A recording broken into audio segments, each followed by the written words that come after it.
unlike exercising a muscle, just sitting with your mind and being aware of where it's going all on its own when you let your mind run, that is a very powerful thing to know. Like, my mind always wants to go here or there, or my mind always goes in these weird circular loops. I wonder what it is that's feeding one thing to the other. And I think all of those things have helped me so that when I am with family, I can control myself more, and not like control it like Thor and his hammer, but like maybe more like the way Mary Poppins can control a room when she walks in. Welcome to the Sole Proprietor Podcast. I'm Curt Kempton. And I'm Melody Edwards. Each week, we dive into the ethical questions that keep entrepreneurs awake at night. Whether you're building your own company or exploring life's big questions, you are welcome here.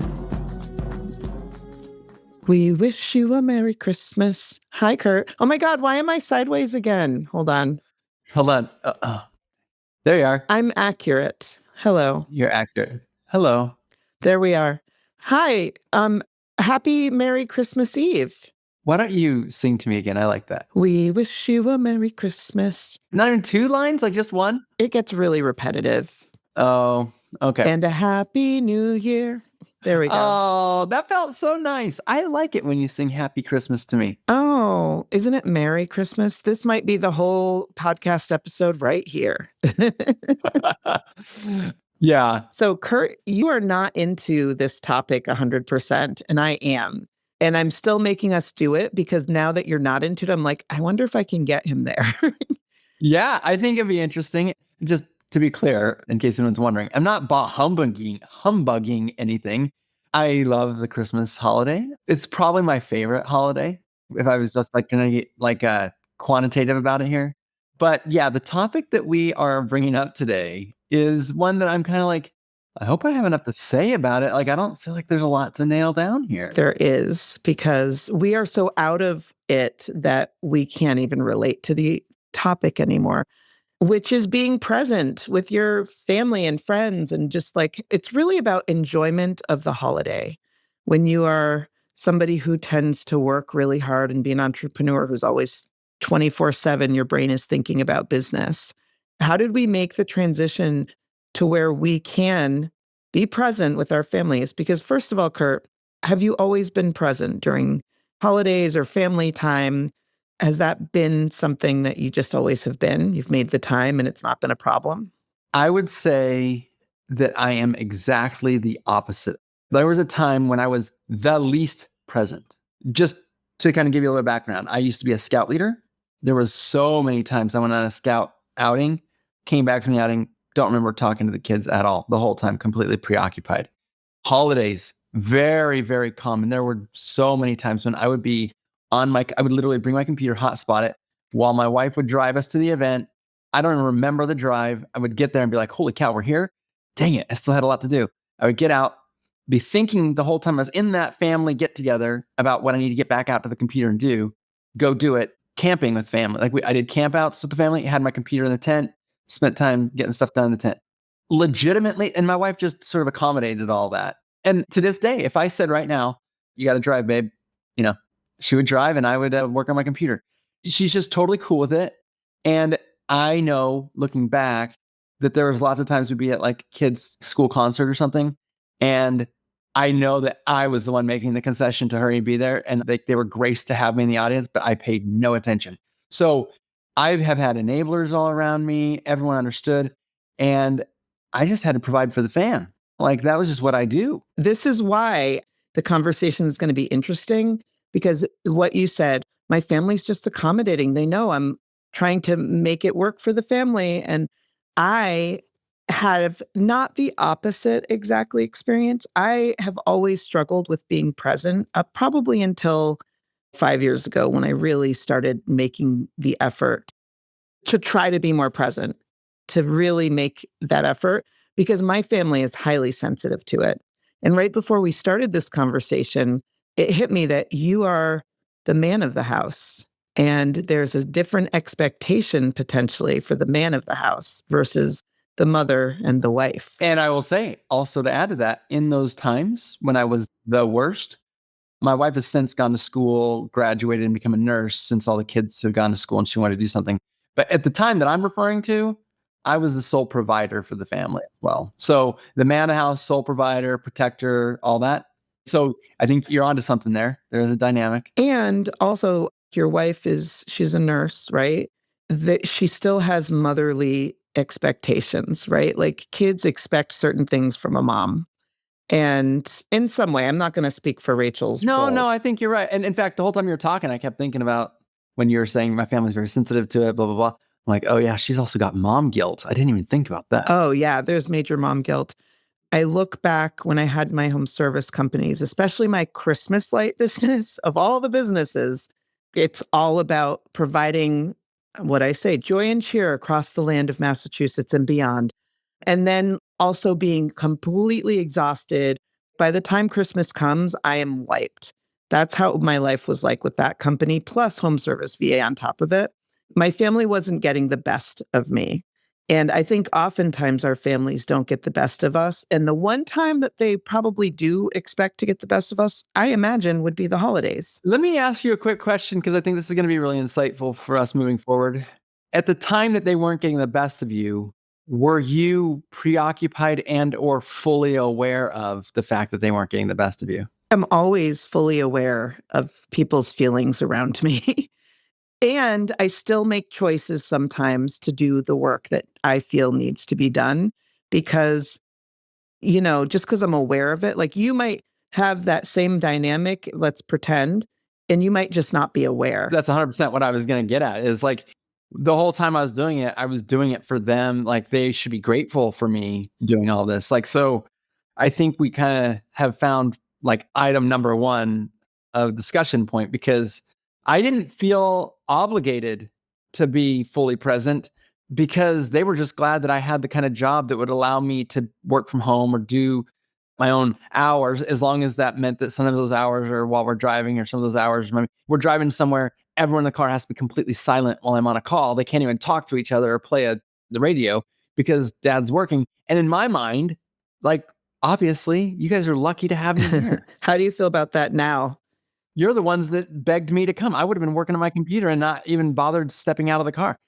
How do I feel about it now? You know what, Melody? If I could go back and talk to myself, I think I would give myself a different pep talk, but I don't exactly know how I could have done it a lot different in those eras.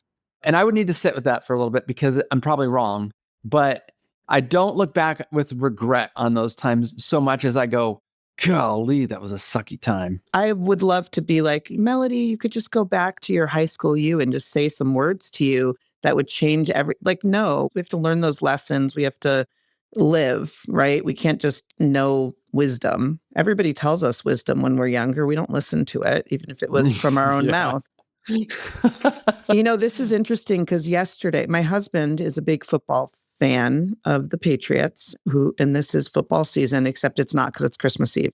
So he goes to a bar, which, number one, I am not a bar person. And he goes to like a local neighborhood type bar. And then he meets all his friends there. And then they just talk crap to each other the whole time and give each other a hard time and kind of watch football and then yell and scream. It's not exactly my scene most of the time. And so I have been putting off, and it isn't like he's always done this, but this year he asked me a couple times because these are friends that I enjoy hanging out with too. But it's like putting all of those things together it just feels energy draining to me. And so a couple weeks, he's been asking me, and I was like, no, I have to go. So yesterday, Sunday, I went, and it was really fun. But it was also like at a certain point, I was like, okay, I have to go home now. I'm so tired. And I felt almost like I did feel that sense of like, he's lucky that I have said I would come and hang out with my husband, who is my partner, who is, and it's not that I thought that, but when I'm looking back, it's like, wow. It's the mindset. It was so good of me to go and do this thing that made me slightly uncomfortable instead of working all weekend, right? Maybe the right word, and I think it works for you, I think it would work for me too, is I'm being a giver here. I'm such a giver, yeah. Yeah, like I know I'm hyping it up a little bit, like you're so lucky to be around me. That's not probably quite accurate. Audience, listeners, we are making fun of ourselves. Yes. Yeah. I remember one Christmas Eve, I was so stressed out. And My mom, it was so important to her that all of her sisters, so this would be my kids' grandmother's sisters, but they're all gonna have dinner at her house. It was a potluck. My wife had been spending the whole day baking all sorts of stuff. I'd had the day off, but I was stressed out about something I was getting done. And I remember being so angry at my kids in the backyard. They had destroyed something in the backyard. I went out and discovered it. And right as we were getting ready to leave the house, their clothes weren't nice. They weren't all dressed up. They'd been all rooting around in the backyard. They destroyed something that was important. I remember being like white hot mad. And it probably in that evening would have been better for everyone else if I hadn't gone. But I remember going, and my sister immediately, when I walked in the door, could see like something was super wrong. And I know I'm tying this to the kids, but I wasn't mad at the kids. I was mad at what the kids had done, but I know for sure that I was not white hot mad about what they did. I was white hot mad about something from whatever the entrepreneur pressure was. 100%. I'm relating to everything you say. I've done this a million times. So yeah, I've lived it. I should not even say this publicly, but she takes me out. She's like, "What is wrong with you?" And I said, "I hate my kids. I hate them." And she's like, "Whoa." She's like, "Welcome to momhood." And I'm like, "No, you don't even know what I'm feeling." And she's like, "Actually, watch yourself right now. Like, that's what it's like to be a mom." And I remember just being like, "Don't you dare try to pretend like you've ever been as mad as I am right now." Like I was just so angry. So she said, "Look, your mom has put together an evening. Do you love your mom?" "Of course I love my mom." "Okay, cool. This is a time for mom to show her whole posterity off to her sisters. It's Christmas Eve. You are totally allowed to hate your kids after the holiday. If you need to hate your kids after the holiday, cool. But tonight, you're delightful and you love them. Do you understand?" I It's a remember good like, sister right there. yeah, I did fake it for the rest of the night. And I'm so glad she did because, I was able to put something behind me. They were so lucky to have me there, right? But truly, like, I needed that.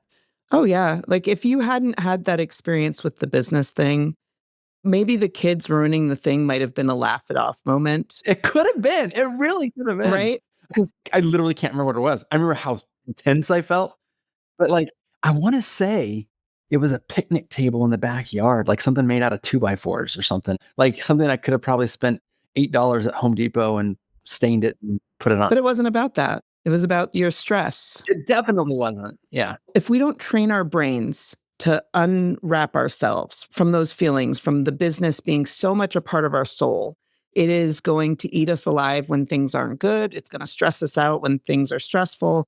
When things are good, we're still thinking about the future things we haven't done. We're not even like, wow, things are so great right now. Most of the time, we're always looking forward and we're not even enjoying the present moment of like business is going great and I am enjoying this, right? And so the one time of year I feel like when we should give ourselves, and it's not even for our families, it's a gift to us. And I just kind of think of it as a hack of tricking myself into doing the thing I want anyway, which is to just have a break, not think about business and be able to blame my family by saying, this is for them, but really it's for me. The reason I wanted to talk about this is because so many business owners and entrepreneurs struggle with releasing themselves and giving themselves the space to just be present with their family or to actually enjoy a holiday. It's not even just about the family, it's about enjoyment. And that's like the real part of life. Business is just a hobby of life. I feel like it's the thing that makes us money, but life is about getting to laugh with your kids and watching them open the presents and having a meal with them and spending time with your spouse. And we miss so many of those moments and we call it like, well, we had to because of work. Don't they know how hard I'm working for them?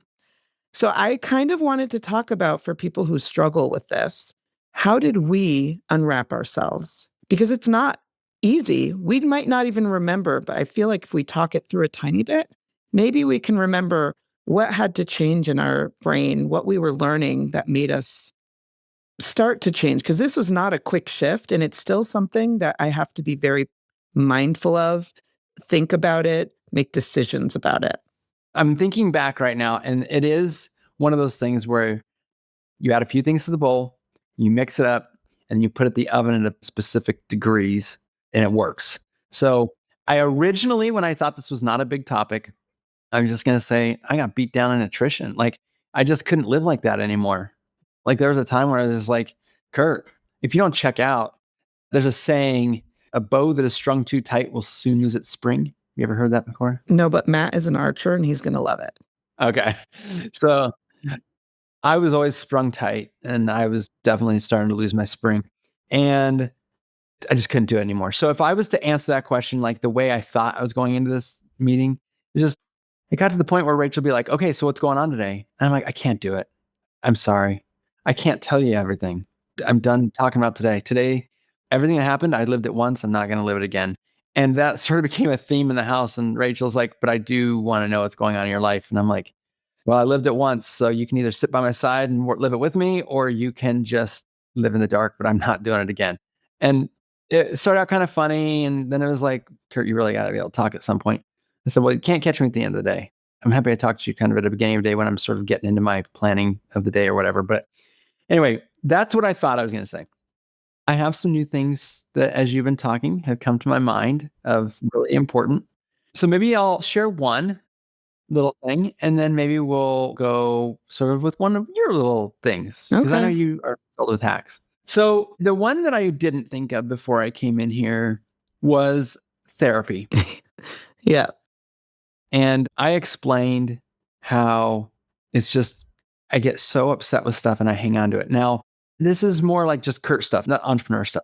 One of those things is that the world should be utopian. And everybody who does not do utopian stuff is the one responsible for our non-utopian earth. It's them that's the problem. And so what happens is someone will do something like cut in line, or a kid will damage a table. Right. And what happens is I fixate and I hold it tightly in my hands. The third therapist, but the first one I ever really worked with that I ever had, was a Buddhist monk. And he taught me the principle of holding things lightly. And I was like, hold things lightly? What does that mean? He's like, well, when you hang on to something that someone cut in line and you are sitting there stewing about it, how's that working out for you? It's not working good. So he said, put your hands in front of you and squeeze your hands as tight as you can. Okay. You hold on to something. So you got your hands, you're holding on to that thing, you're tenacious. What else can you hold right now? Like, well, nothing, obviously nothing. Right. And all that tension in your arms, all that tension in your shoulders, is that going to lead to good things or bad things? That's probably bad things. Sure. So, and then as you're fixating on that thing, what else can you see? Like when you're holding your hands tightly and you're looking at your hands, and remember, what else around you can you notice? Not really all that much stuff. Think, okay, now I want you to just hold your hands like you're holding the bottom of a bowl. Just hold them out like this. And then something lands in your hand that you like. What if you have to hold it, you're just barely curling your fingers around it, but your eyes are free to look at what you're holding. They're free to look around. The looseness in your body allows you to sort of move more agilely. You feel better. And that principle of like, my hands are open, ready to receive, as opposed to constantly not being able to receive and being under lots of tension. When he told me that, I told my wife the principle of holding things lightly. And to this day, she'll like look at me like, are you holding something tightly right now? Like I'll be like driving in the car and maybe someone cuts in front of us or something. I'm like, oh man. And she's like, oh, are you holding it lightly? You know? and honestly, Melody, that really, it was a good exercise for me. And that was probably one of the first things that ever cascaded to help me to realize, okay, I always heard the saying, drinking poison and hoping it kills the other person kind of thing when you're mad at someone. But I don't know why that helped me more than to think of it as holding things tightly. It's so hands-on, like literally. I think it's a beautiful analogy, and I can understand exactly why that probably it was the right moment for you to hear it too, because as we know in life, sometimes you hear things, it's not the right moment, you can't take it in. You were ready to take it in. I love it. And I think it's super helpful. The one I share later on, I think will be kind of like branching off of that.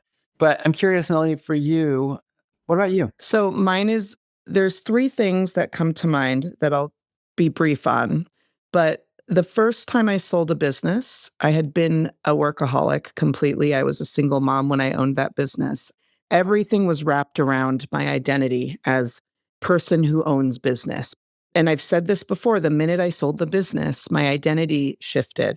And it was really, really tough. And from that journey of getting myself back, it was a really tough journey that I don't think everybody's going to be able to go on, right? But what I learned is, oh, I am not my business and I don't have to be my business. So that was like phase one. That's the recovering workaholic in my head kind of thing that I tell myself. But then the second thing was during the time that I owned that first business, my daughter was growing up. And I missed a lot of things that I experienced with my son, Max. It's not that I wasn't there, but I wasn't present. And we were growing up together. It was a different time. Like I was 30 when I had my son, I was 20 when I had her. Totally different situation. But it just was such a reminder to me of like when I had my son, like I don't want to miss all that stuff. And now with my nephew, like I was telling you before, literally spending 20 plus hours a week with this kid and making the time and space for him because it's important to me because I love him so much and I want to, those cheeks. Oh my gosh. Anyway, It is so cute to see you come alive. I love it. yeah. But that was another thing that it was kind of like not in one period of time, but it's over time. And then the third thing that's really important, I can easily become a workaholic at any moment. I can get so ingrained in the work.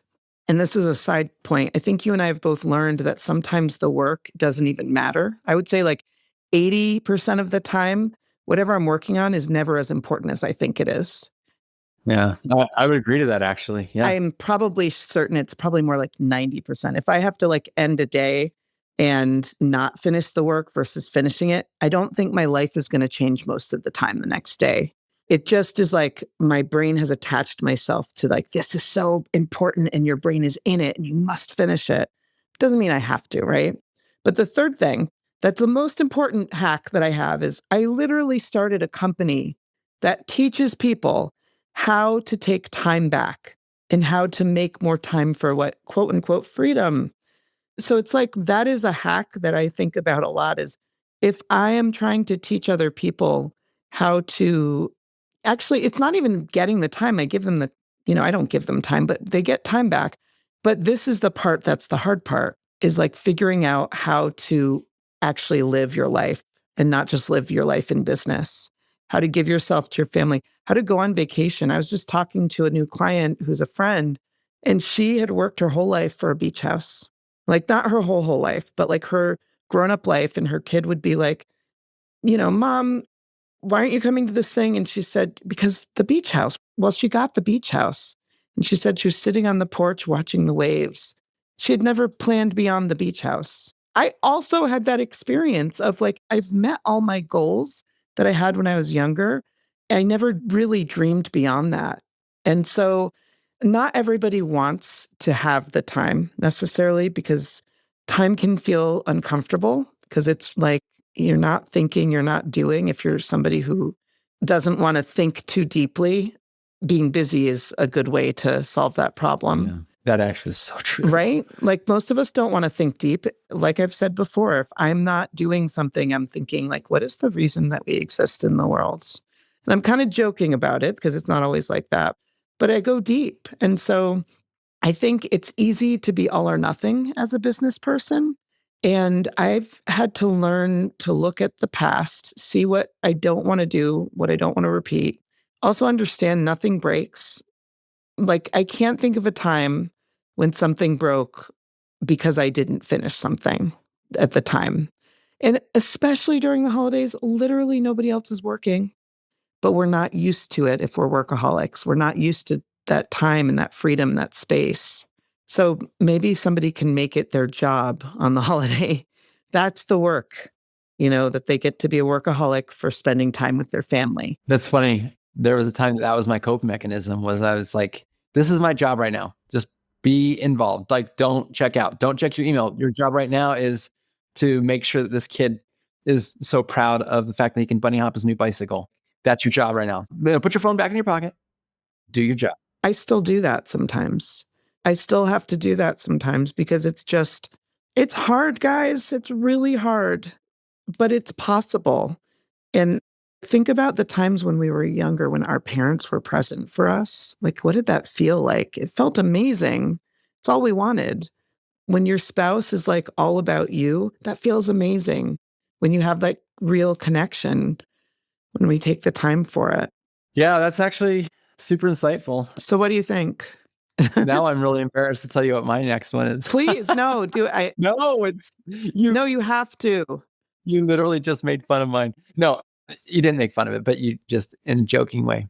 Honestly, the truth is that as I hold things lightly, one of the things that you said is that I got to figure out why I'm actually here. I got to get like a little existential. And I know you talked about going deep, and it can be a quick, shallow answer, like for now, like for this moment that I'm in, the holiday. And it can also be a much deeper answer. And I think that's sort of like where your mind can sort of like do the gymnastics or energy that it needs to spend for whatever that moment takes. I'll tell you, one of the things that's a real challenge is that it doesn't matter while we're here if you took the oxygen out of this room. Like the only thing that's going to matter is to get another breath. So if I put you underwater, you might be fine for 5 seconds and 10 seconds, but like right around like that 30-second mark, you're going to be like, only one thing matters right now. I need air. And your priorities will change from this way to another way. And we could use the same thing with water. Like if I said you can't drink anything, you'd probably be fine for maybe even a few hours, depending on how hydrated you are. But at some point, that'll be the only thing that matters. And so, where air might be really immediate and water might be a little less immediate, they both can become the only thing that matters. And I think our businesses can do the same thing. And as you're trying to hold things lightly, at some point, you're like, but I gotta hold this tight. I have to because the circumstances that I'm in right now will not allow me to think about eternity. The circumstances I'm in right now, I have to think about the next 5 seconds. And like you said, a lot of things we trick ourselves into believing that matters in the next 5 seconds. As an entrepreneur, we're known for sabotaging our own lives. That's what entrepreneurs are probably one of the most best things that they're best at. By sort of like doing this weird priority shift. Like if I don't beat the market to this, or if I don't do that, or if I don't answer this customer email right away or whatever, like Listen, I literally have midlife crises all the time, as you know. You should never have been embarrassed about that answer. I am the queen of why do we exist in this world if I'm not doing busy work, right? And busy work, by the way, can mean going all in on a hobby. Like I'm about to decorate my home for the holiday, like the exterior of it, and I'm going to go insane. And that'll be my job, right? But it's a hobby. It's not my business. It's my fun time. And it'll still be done like a job because I obsess. And I guess the whole point is the reason why I think a lot of people are workaholics or become that way is because we don't want to think about the question of the why. And that's why so many business people in their later years, they've accomplished all the things. They've gotten the beach house. They've made millions and millions and millions. And we watch them suddenly have a change of like priority shift of like, oh, I've discovered the why. That's why the Simon Sinek book is so popular. It's like, to me, that's the universal question I've been asking forever and ever. And most people don't ask that question, I guess, is in business. And maybe to you and me, Curt, it was probably a pretty natural question to ask. Like, why are we doing this? yet we still were able to easily override it with the immediacy of whatever we imagined the business required, or in reality, what the business required. It's really quick and easy to lose track of that. And I'm wondering about this too. You really have to hustle when you start something. You have to care deeply about this thing. It becomes everything because it's a make it or break it. When you start a business, right? You have to be all invested. And then we get, especially the first one, I think we get in a cycle, that routine of just high stress, must make this work. Even when it's working, we're still like high stress, must make this work. We talk about the ADD stuff and we talk about like the certain qualities and traits that good entrepreneurs have. It's almost like it was set in our DNA that we are always going to be like that high stress. And taking time and being present is probably the highest actual stress that we experience because there's so much empty space there and just sitting in it. We're so used to the, what some normal person would think of as a high stress environment. That's our norm. That feels good because we're used to it. Even when we say it doesn't feel good. Well, you're reminding me of when I first started getting into meditating. That was really hard to sit quiet and keep my mind empty. I thought actually quite good at it, but then it got harder than ever. And it was a really weird cycle thing. But now I'll sit in meetings and I ask people what they think. And It used to be that if they let 4 milliseconds go by without responding, it got really awkward. And I'd be like, or if you don't know what you think, like I could, and I would just like, Oh, that's so me. Yeah. but I've gotten a lot better at that. And that has progressively gotten better. I have a long way to go. I probably can make it to like maybe 100 milliseconds. That's 1/10 of a second. But I have employees that I'll be in a group with, and they always spark up because they're the ones that also can't sit in silence. I bring that up because what you said is that sitting with it, sitting in silence it seems to be an American problem. I'm sure that other countries deal with it as well, but I've certainly seen other nationalities that don't like it's just not an issue at all. It was an old proverb. I read about it in a book. It's kind of funny. I guess two guys from Norway, I want to say Norway was the country, they carpooled to work. And on the way to work, one of them says, I heard a joke the other day. And then they get to work. And on the way home, the other one says back to him, a joke, you say? I remember that striking me as like, can you imagine people being that contemplative? Contemplative. That is such an amazing thing. And I'm trying to constantly get there. But all that to say that spending time allowing yourself to enjoy the decompression, that was a learned skill. And that was the other thing I was going to share is that meditating and taking time to meditate on different ways. When I first started meditating, I thought meditating was just purely clearing your mind and focusing on your breath, which, okay, that's a way to meditate. You could do that. And then having a clear mind, it has a lot of benefits. But sometimes meditating is about a topic, like just thinking about a thing and letting things, and just really trying to focus your mind on a thing. There's lots of other ways that you can sort of go deep inside yourself with meditation. One of the ways I do it is it's like prayer. I'm talking to God and I'm trying to listen and I'm trying to like stay focused on, and then I'll find like as I'm talking to God, all of a sudden I'm thinking about what's on my grocery list. So when I come back, instead of I think about my grocery list, instead of like chastising myself, I'll be like, God, now you know what I think about. Like, God, I'm hungry. And you know that now. And so there's just a lot of like kind of learning about where the mind wants to go. And, I know I started this saying, Melody, that this is just such a non-topic. Like I got 5 seconds. And I took the challenge. You did. I was excited.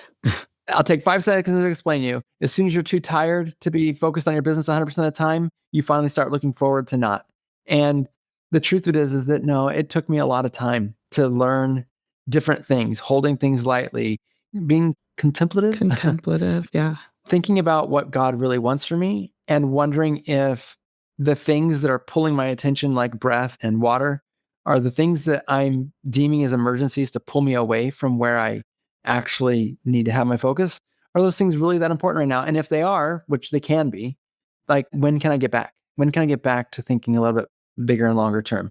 And then that final thing, as far as like understanding how to exercise your mind in numerous ways. And it's weird because exercising a muscle requires a sort of like hard repetition. And I will say that sitting with a quiet mind, that reminds me of that, is like teaching your mind to be quiet. That is hard work. But then also, unlike exercising a muscle, just sitting with your mind and being aware of where it's going all on its own when you let your mind run, that is a very powerful thing to know. Like, my mind always wants to go here or there, or my mind always goes in these weird circular loops. I wonder what it is that's feeding one thing to the other. And I think all of those things have helped me so that when I am with family, I can control myself more and not like control it like Thor and his hammer, but like maybe more like the way Mary Poppins can control a room when she walks in. Just like, how did she do that? As you're talking about this, because I've done some meditation, usually I can do it really well, but only if there's yoga involved. I still think that's meditation. My mind shuts off. But it requires a lot of training. But I think most importantly, it requires you to want to change. And I don't know if that's something that comes because people's families get resentful or because you realize that the thing that you thought would be fulfilling to you is not fulfilling to you the way you thought. And I think it becomes a thing during the holidays because the whole point of a holiday, besides the birth of Jesus and then also the presents and whatever people celebrate, it's also really clearly about family time, as is Thanksgiving. And if we can't sit in those times with our family or with our friends and just be there, then something's wrong. And I think about now when I go to an event, I don't think about work unless I get an idea. And then I'll just write it down in my notes app or I'll make a voice memo to get it out of my brain. There's a hack. Sometimes you need it to come out of your brain. And I literally can do that. I know it's there and I can find it again later. And then it's released. But I don't feel that same compulsion to be like, oh my God, I have so much work to do. Because also, don't we tell our employees, like, take time, work life balance? We're telling employees things because we don't want them to burn out and quit our company.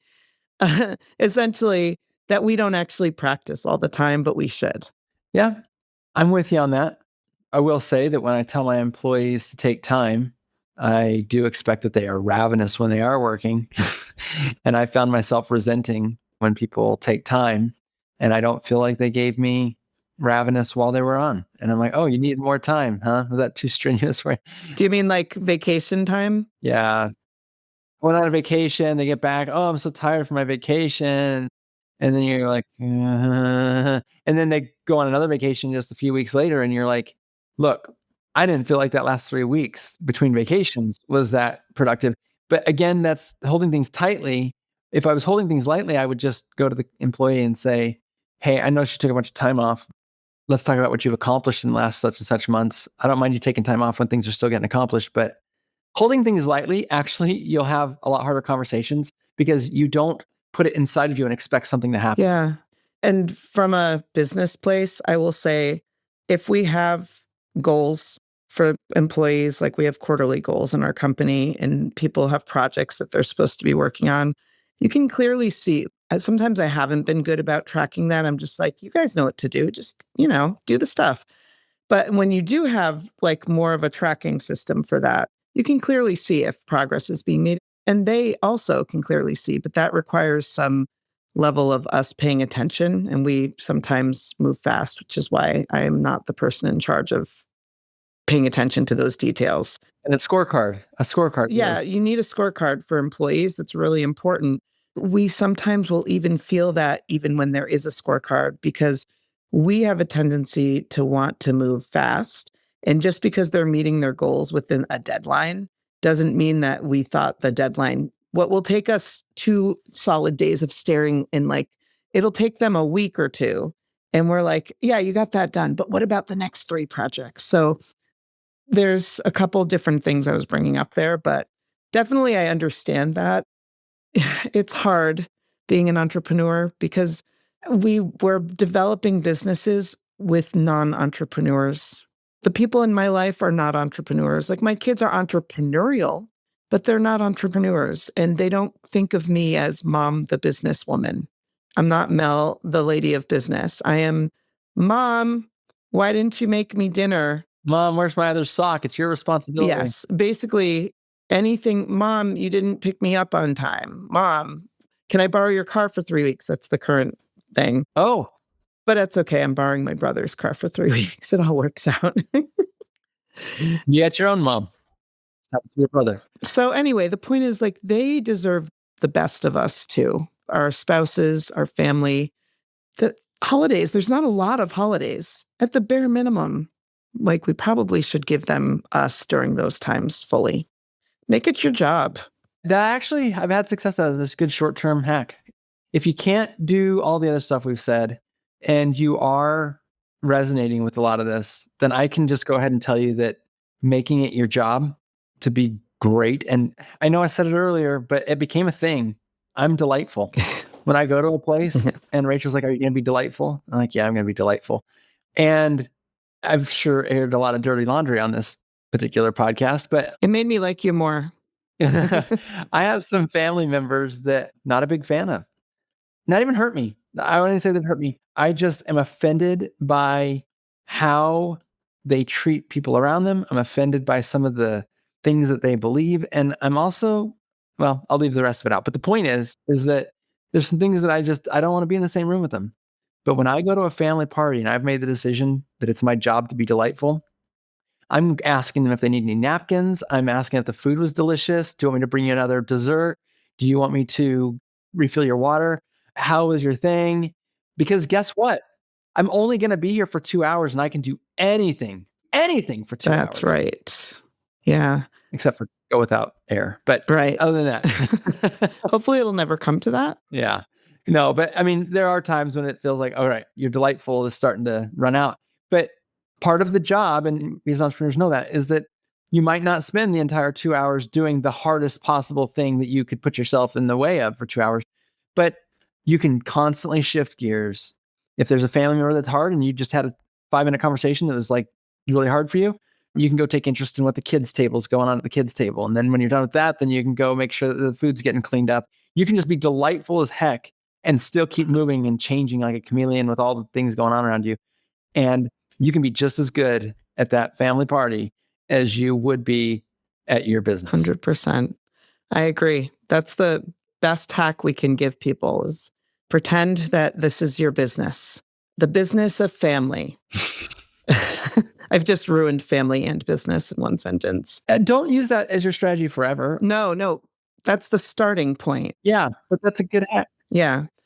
This is the shortest episode, one of the shortest episodes we've ever done. And yet, it was really going to be a 5-minute episode, according to you, before we started. And I knew it wasn't going to be. I'm so proud of us. Well, I'm actually really proud of you. Maybe I'll just call that out. Melody, that you knew this was going to be powerful and good. You knew that people struggled with it. You called it when you asked me if I struggled with it. We talked about something that I think, every BuzzFeed article says, 6 top ways to get through your next family gathering or something. Also says that I don't want a task list. I want to like check in on the emotional side of it and everything else. And I went in this and I said, Melody, if you really think this is important, I'm going to have this with you. And guess what?